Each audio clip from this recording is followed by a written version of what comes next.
92.7 big FM पर आप सुन रहे हैं बिग टॉकीज मशहूर फिल्म क्रिटिक और ऑथर भावना सुमाया के साथ। मैं हूं भावना सुमाया और आप सुन रहे हो बिग टॉकीज। हर हफ्ते बिग टॉकीज में हम नई फिल्म के किरदार के साथ बात करते हैं। आज रणबीर कपूर और दीपिका पादुकोण हमारे साथ है और हम उनसे उम्मीद रखते हैं एक ऐसी फिल्म की जिस फिल्म का नाम है तमाशा। वैसे तो हर डायरेक्टर अपने एक्टर्स की तारीफ करते ही रहते हैं, खास तौर पे जब फिल्म रिलीज नहीं हुई है। इम्तियाज अली का ये कहना है कि both of you are such wonderful beautiful people कि अगर आप दोनों ने वेद और तारा के रोल्स के लिए मना किया होता तो शायद इम्तियाज अली ये फिल्म नहीं बनाता। क्या बात है। तो बहुत अच्छा लगता है जब एक इम्तियाज अली जैसे डायरेक्टर जिसको हम कितने रिस्पेक्ट करते हैं, हम कितना पसंद करते हैं उनकी फिल्में, जब वो ऐसा कहते तो हमारे पीठ पर एक थपथपाहट जैसी एक फीलिंग आती है। More than Imtiaz needing us, we need him to tell the stories. वो हमारे करियर में इंस्ट्रूमेंटल है कि हमारी ग्रोथ हो as an actor, as a star. और दीपिका, आपके लिए खास इम्तियाज ने कहा है कि आप पहले बहुत ज्यादा शर्मीली थी मगर धीरे धीरे यू आर लेस शाय। तो मैं शाय से ज़्यादा मैं रिजर्व्ड हूँ, पर अब मैंने सीखा है कि जब कैमरा रोल होता है तो कैसे उस शाइनेस को पीछे रख के कैसे मैं परफॉर्म कर सकती हूँ विदाउट एनी हेजिटेशन और विदाउट एनी शाइनेस। आप दोनों जो इम्तियाज अली को इंडिपेंडेंटली जानते हो, टुगेदर कलेक्टिवली उनके साथ फिल्म में काम कर रहे हो जिसका नाम है तमाशा। तो तमाशा की स्टोरी में ऐसी क्या खास बात थी कि आपके दिल को छू गई? आई थिंक जो बहुत छू गई स्टोरी में, पहले तो इम्तियाज़ की हर कहानी, हर किरदार बहुत हिंदुस्तानी होती है। एंड आई थिंक मुझे उन कहानियों का हिस्सा बना मुझे अच्छा लगता है, या मुझे वो एक्टिंग करने में अच्छा लगता है, क्योंकि मैं एक ऐसे किरदार को जी रहा हूँ जो शायद मैं नहीं समझ सकता या मैं अपने लाइफ में कभी जान नहीं पाऊँगा। तो कैरेक्टर के ज़रिए, उसकी दुनिया के ज़रिए मैं शायद एक अलग हिंदुस्तान को पहचान सकता हूँ। बट आई थिंक ये कहानी में पर्टिकुलरली जो मुझे पसंद आया है और वो है कि हम अपने लाइफ में we should always be the best versions of ourselves. हम क्यों किसी और की ज़िंदगी जीना चाहते हैं? हम एक रेस में भागने की कोशिश करें जहाँ हमें पता भी नहीं कि कौन सी रेस है, कौन फर्स्ट आता है, कौन सेकंड आता है, कहाँ मंजिल है। तो आई थिंक जो तारा आती है वेद की लाइफ में, वो उसको समझाती है या उसको याद दिलाती है कि रुको, खुद को पहचानो, फिर भागो ये रेस। फिर वो रेस में आप फर्स्ट आओगे, जहाँ कभी ना कभी हम किसी और की ज़िंदगी जी रहे हैं। शायद पेरेंट्स का प्रेशर है, शायद समाज का प्रेशर है, स्कूल में प्रेशर है, काम मिलने का प्रेशर है, फिर काम में जो हम कमाते हैं वो प्रमोशन का प्रेशर है, बॉस का प्रेशर है, गर्लफ्रेंड का प्रेशर है, शादी का प्रेशर है। इतने सारे प्रेशर्स होते हैं कि हम जो अंदर से जो हम हैं, जो इंसान है, वो हम भूल जाते हैं वो इंसान को। तो ये कहानी मुझे बहुत रिलेट हुई। आज हमारे प्रोग्राम में भी बहुत ज्यादा तमाशा होने वाला है, क्योंकि ना मैं डिप्लोमेटिक होने वाली हूँ और ना उनको डिप्लोमेटिक होने दूंगी। पर्सनल सवाल पूछूंगी और उनको भी पर्सनल जवाब देने पड़ेंगे। पता है, आप दोनों के बारे में इंडस्ट्री को बहुत ज्यादा एक्सपेक्टेशंस है। अब आप दोनों की जोड़ी कुछ ऐसे बन गई है, हिट जोड़ी, कि आप लोगों को शाहरुख खान, काजोल ऐसे कंपेयर किया जाता है। तो आपको लगता है कि आपको इसे सीरियसली लेना चाहिए? थोड़ा बिलीव नहीं होता, क्योंकि हमने तो सिर्फ 3 फिल्में की हैं और 2.5 फिल्म्स की हैं। और ये जो आप नाम बता रहे हैं लेजेंड्स के, इनकी फिल्में देखकर हम बड़े हुए हैं। हम इनको आइडियलाइज कर रहे हैं। तो शायद हमारे काम में जब हम काम करते हैं, हमारे भी रेफरेंस पॉइंट्स शाहरुख, काजोल या राज कपूर, नरगिस होते हैं। तो जब ऐसे हमें कहा जाता है तो बहुत अच्छा लगता है। लेकिन एक जिम्मेदारी भी होती है कि जिस टोन में हमारा नाम यूज़ किया जा रहा है, सेंटेंस में हमारा नाम यूज़ किया जा रहा है, हम उसके हकदार हो। तो हम और अच्छी फिल्म करना चाहेंगे, आगे जाकर बहुत काम करना है, साथ में बहुत अच्छी एक्टिंग करनी है, लोगों का मनोरंजन करना है, और तब शायद एक एहसास हो कि हाँ शायद हम वहाँ पहुँच चुके हैं। लेकिन अभी तो बहुत ही इमेच्योर तरीके से कहा जा रहा है। दीपिका, आप बताओ कि ये सब बातों का कितना ज़्यादा प्रेशर रहता है? प्रेशर तो नहीं लगता है, ऑब्वियसली अच्छा लगता है जब लोग ऐसे कंपैरिजन्स करते हैं या उसी सेंटेंस में हमारा नाम भी लेते हैं, तो ऑफ कोर्स बहुत अच्छा लगता है। बट आई थिंक एक थोड़ा सा ऑकवर्डनेस भी लगता है कि इतनी जल्दी हमको ऐसा, मतलब एक कंपैरिजन में हम किया जा रहा है।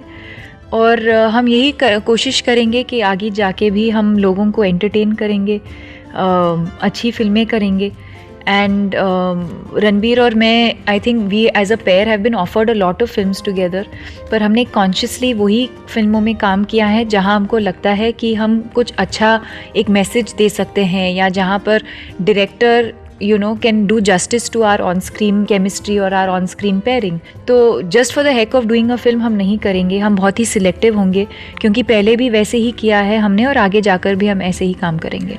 एक हीरो और हीरोइन जो साथ में करियर की शुरुआत करते हैं, दोस्ती हो जाती है, प्यार भी हो जाता है, बाद में दोनों अपने अपने करियर को फॉलो करते हैं और हीरो की फिल्में नहीं चलती है, हीरोइन की फिल्में सब चलती है. तो क्या दोनों का रिश्ता बदलता है? रणबीर, आपकी पिछली कुछ फिल्में नहीं चली है, maybe because of choices और maybe because of just box office destiny. कितना बुरा लगता है आपको? How stressed do you feel at the moment? I think हर फिल्म से एक प्रेशर होता है, क्योंकि film is an expensive medium. बहुत पैसे लगते हैं, बहुत सारे लोगों के पैसे लगते हैं, प्रोड्यूसर्स, एग्जीबिटर्स, डिस्ट्रीब्यूटर्स, समोसा वाला, ऑडियंस पैसे दे के फिल्म देखती है. तो आपका एक जिम्मेदारी होती है कि आप एक अच्छी फिल्म करो, एंटरटेनिंग फिल्म करो. मेरी फिल्में नहीं चली है, इसका मतलब ये नहीं है कि मैं अभी जो मेरा तरीका है फिल्म चुनने का वो बदल गया है. आई थिंक जब सक्सेसफुल फिल्म भी होती है तभी भी प्रेशर होता है कि आप फिर से सक्सेसफुल फिल्म कर पाओगे या नहीं कर पाओगे.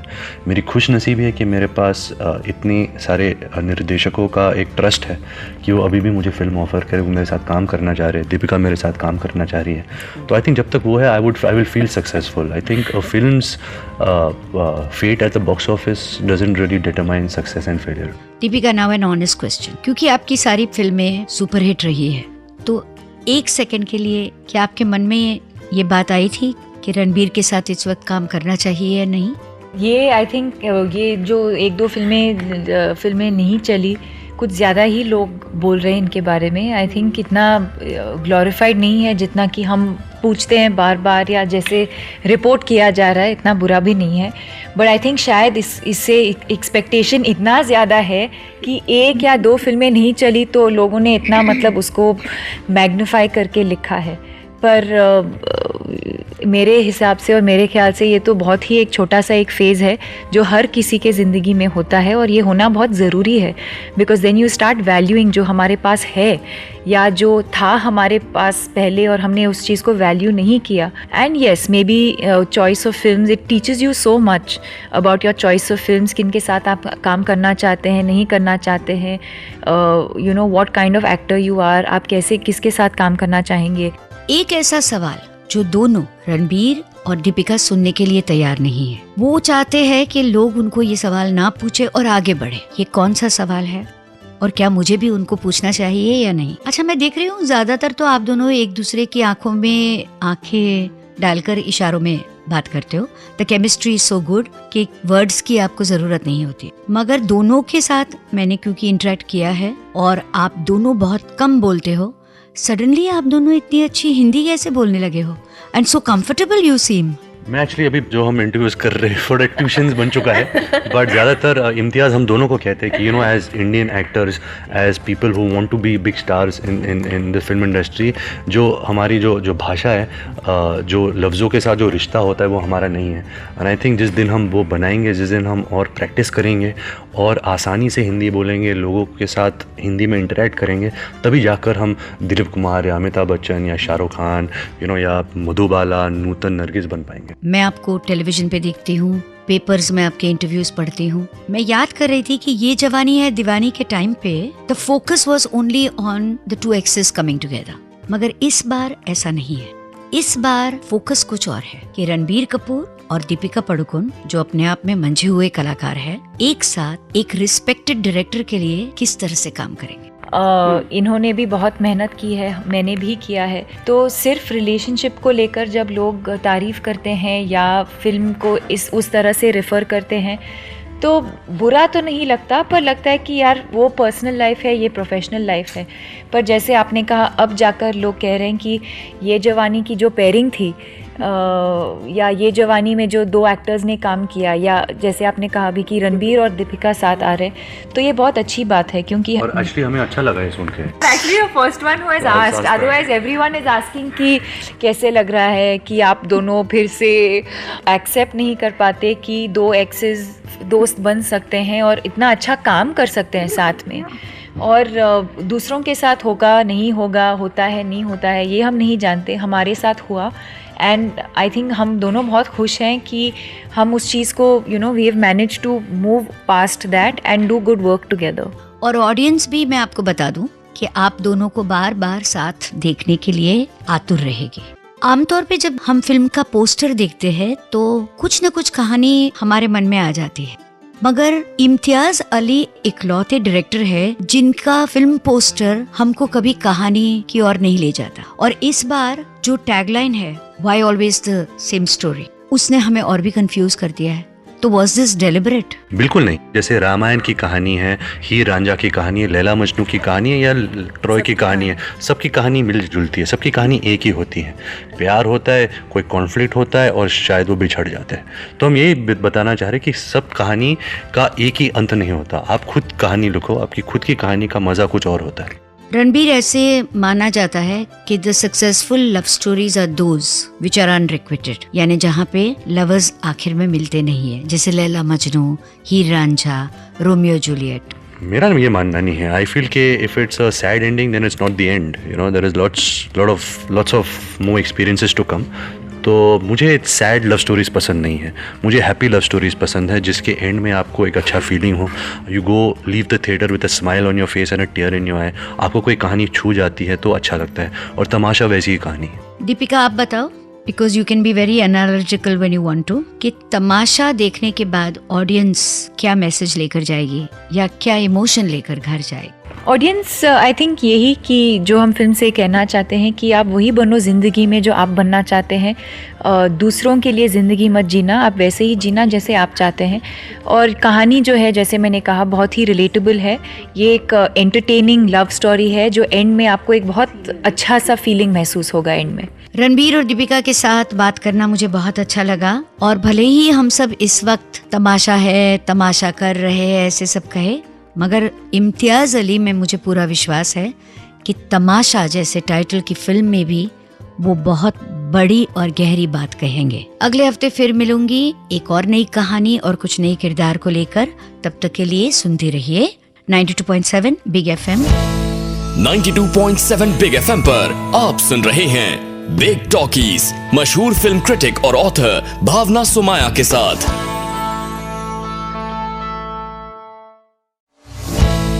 92.7 बिग FM पर आप सुन रहे हैं बिग टॉकीज, मशहूर फिल्म क्रिटिक और ऑथर भावना सुमाया के साथ। नमस्कार, मैं हूं भावना सुमाया और आप सुन रहे हो 92.7 बिग FM। हमारा आज का शो है बिग टॉकीज और आज के मेहमान तमाशा के डायरेक्टर राइटर इम्तियाज अली। इम्तियाज अली ने इसके पहले हमें बहुत ही खूबसूरत फिल्में दी है, जैसे जब वी मेट, लव आजकल, हाईवे, रॉकस्टार, सोचा न था। एक्चुअली सोचा न था से तो आपकी शुरुआत हुई जी। तो आप कहाँ से आए, कैसे सिनेमा में आप क्यों आए तो नहीं कहूँगी, मगर सडनली एक डायरेक्टर आया, राइटर आया जिसने बिल्कुल अलग तरीके से सोचना शुरू किया। पता नहीं ऐसा क्यों है। मैं एक्चुअली काफी अपने आप को चीप और कमर्शियल मानता हूँ, commercial in a bad way. Actually जो कहानी दिल में आती है वही मैं बनाने की कोशिश करता हूँ। तो मेरे पास कोई जवाब नहीं है आपके लिए। नहीं, क्योंकि तमाशा के पोस्टर पे लिखा है why always the same story. जी। मगर सच तो यह है कि आपकी कोई भी फिल्म सेम स्टोरी कभी नहीं हुई है। अच्छा, शुक्रिया। आप ऐसा फील करती हैं, बहुत सारे लोग ऐसा नहीं भी फील करते हैं। जिन चीज़ों से आप खुद फैसिनेटेड होते हैं ज़िंदगी में, जो आपको इंटरेस्ट करती हैं, आप उसके बारे में सोचते हैं, फिर अपने आप ही वो कहानियाँ बनने लगती हैं आपके दिमाग में। फिर ऐसा वक्त आता है जब आपको लगता है कि अभी एक ऑपरेशन ज़रूरी है, इसको बाहर निकालना ज़रूरी है वरना मैं मर जाऊंगा जी। तो एक नीड होती है उस फिल्म को बनाने की, उसको फिर बनाने लगता हूँ। जब हम आपको देखते हैं तब ऐसे लगता है कि बहुत ही स्थिर और बहुत ही शांत इंसान है, मगर जब आपकी फिल्में हम देखते हैं तो उसमें इतना ज़्यादा एडवेंचर, एक्साइटमेंट, स्पॉन्टेनिटी, ये कहाँ से आता है, या इसे छुपा के रखते हो सिर्फ फिल्म के लिए? अगेन पता नहीं, मैं कोशिश करता हूँ कि स्थिर ही रहूँ ज़िंदगी में, मगर अक्सर नहीं रह पाता हूँ। ऐसा भी होता है कि जो आप ज़िंदगी में नहीं कर पाते हो, फिल्मों के थ्रू करने की कोशिश करते हैं, उस दुनिया को जीने की कोशिश करते हैं। तो शायद मेरे साथ भी ऐसा ही होता होगा। जैसे ट्रैवल है या और भी बहुत सारी चीज़ें हैं जो मेरी फिल्मों में थी होंगी, उनको मैं फिल्म्स के थ्रू भी एंजॉय करने की कोशिश करता हूँ। आपकी सारी फिल्मों में ट्रैवल बहुत इम्पोर्टेंट होता है, तो ये बचपन से आपको क्या ट्रैवल का शौक था जी, ट्रैवल का शौक़ मुझे हमेशा से था और हमेशा तक मेरे ख्याल से रहेगा।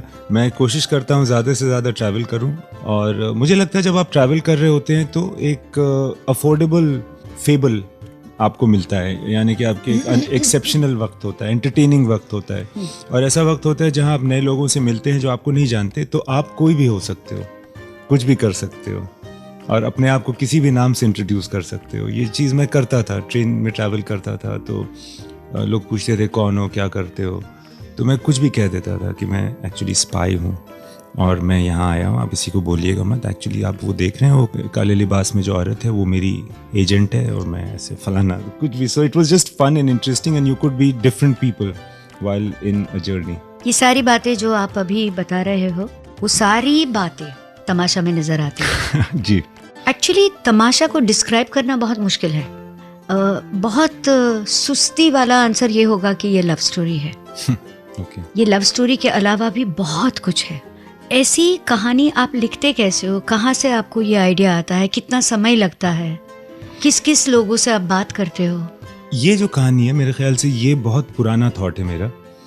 मैं जब बचपन में ट्रेन में ट्रैवल करता था तो ट्रेन की खिड़की में बैठ करके जब बाहर देखता था तो मुझे लगता था कि बाहर की एक दुनिया है जो एक it's a fabulous fable, it's larger than life, और मुझे हमेशा ऐसा लगता था कि मैं बाहर हूँ और वहाँ उन जंगलों के पीछे मैं दौड़ रहा हूँ ट्रेन की पटरी के साथ साथ, और हमेशा ये ख्याल आता था कि मैं यहाँ पर इस ट्रेन की बोगी में लोगों के साथ थोड़ा सा आर्टिफिशियल हूँ, और जो मेरा दूसरा सेल्फ वो रियल है, और वो हंसता है तो ज़ोर से हंसता है, वो बिहेव नहीं करता है, कंट्रोल नहीं करता है अपने आप को, मगर समाज के दायरे में अक्सर आपको कंट्रोल करना पड़ता है, कोई रोल प्ले करना पड़ता है, बिहेव करना पड़ता है।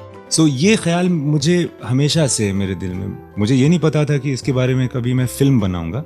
फिर कुछ साल पहले ऐसा लगा कि इस पे कुछ और थॉट्स आ रहे हैं जो इसके साथ जुड़ रहे हैं, and gradually it became full-fledged story. That was some 3 years back, and then I started writing it. और ये फिल्म बहुत इवॉल्व करने वाली फिल्म है, in the sense that usually मेरी स्क्रिप्ट्स एकदम पक्की होती हैं और ख़त्म करके ही मैं आगे जाता हूँ। इस बार भी ऐसा ही था, मगर शूटिंग पे जाने के वक्त फिर मैंने बहुत ज़्यादा इम्प्रोवाइज़ करना शुरू कर दिया। फिर रणबीर और दीपिका जब इसमें आए और हमने काम करना शुरू किया तो before we started the shoot we changed a lot, because when they were improvising they were flowing, they've really bled into the film. Yes. There are so many scenes I can tell you. मिसाल के तौर पे? मिसाल के तौर पे एक वो सीन है जो अगर तुम साथ हो गाना जो है वो जब जहाँ ख़त्म होता है वहाँ पर सिर्फ मेरे दिमाग में ये था कि वो बाहर निकल जाता है और जाके दीवार में के पीछे खड़ा हो जाता है, छुप जाता है, और लड़की ढूंढती है और निकल लेती है।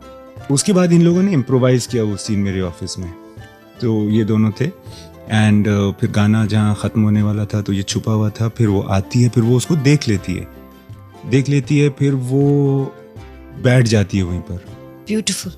एंड फिर वो काफ़ी देर खड़ा रहता है, इधर उधर देखता है, फिर वो सामने से आता है और उसके सामने से गुजर जाता है। This is an improvisation which Ranbir and Deepika did, क्योंकि they were just enjoying the scene, the moment, they were not thinking about script क्या है, they were just enjoying that moment. But वो इतना पावरफुल लगा मुझे कि वो फिल्म में है अभी। तो बहुत सारी चीज़ें ऐसी हैं जो उनकी वजह से आई हैं और गई भी हैं। तो इस तरह से मैं थिएटर में काम करता था बहुत पहले, जहाँ एक्टर्स भी उस तरह से कंट्रीब्यूट करते थे, like workshops and like you know feeling free, and since we are friends it's very easy, we know that किसी के ईगो में कुछ नहीं लगेगा, कोई कुछ भी बोल सकता है।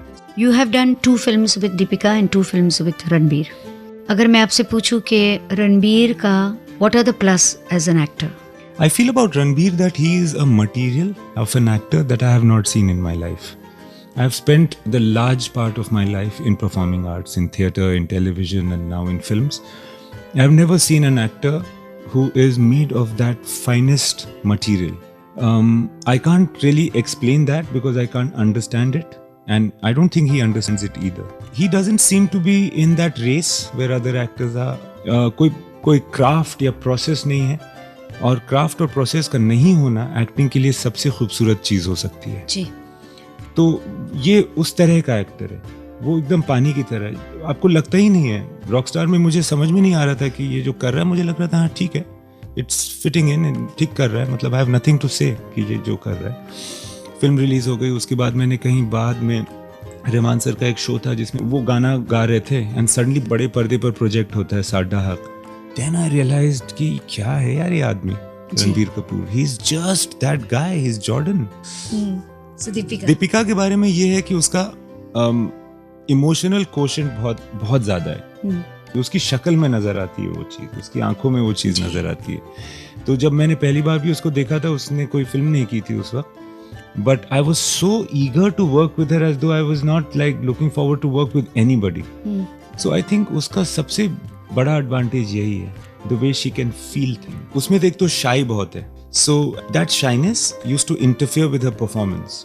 Is she shy or is she reserved? No, she's shy. She's shy. Ranbir is reserved. Okay. So that I think is her biggest advantage, the emotional quotient. The other great thing about her, which I've realized in this film, is that she is just not bothered about how she's looking. She never ever bothers कि camera कौन से angle में है, मैं कैसी दिख रही हूँ, मैं खराब दिख रही हूँ, अच्छी दिख रही हूँ, ऑकवर्ड दिख रही हूँ, मेरे कहाँ से पानी गिर ना. She is just not bothered. ये बहुत बड़ी बात है. बहुत बड़ी बात है किसी के लिए भी. और यूजुअली खास तौर पे आजकल के ज़माने में जब हीरोइंस कुछ 4 घंटे तो तैयार होने में लगाती है. हाँ बिल्कुल. देखिए दीपिका को अगर कोई हेयर डू करना है तो उसमें वक्त लगता है. रणबीर ऐसे ही मतलब आ जाता है, 10 मिनट लगता है रणबीर को तैयार होने में. दीपिका को भी 10 मिनट या शायद 5 ही मिनट लगे अगर उसका हेयर करना हो. और उसके बाद she never bother, she never looks at the glass unless the makeup man says no look because your bindi is left और whatever shit. So that's a very big asset for a girl to have. कहानियां जो है दादा दादी सुनाते थे पहले के ज़माने में, जी या हम किताबों से पढ़ते थे. जी. अभी दादा दादियों के पास टाइम नहीं होता है कहानियां सुनाने के लिए. अक्सर वो होते नहीं हमारे साथ. होते भी नहीं है हमारे साथ. इस फिल्म में न सिर्फ कहानियां सुनाई, मतलब there is a story telling and there is a story listening. Ji.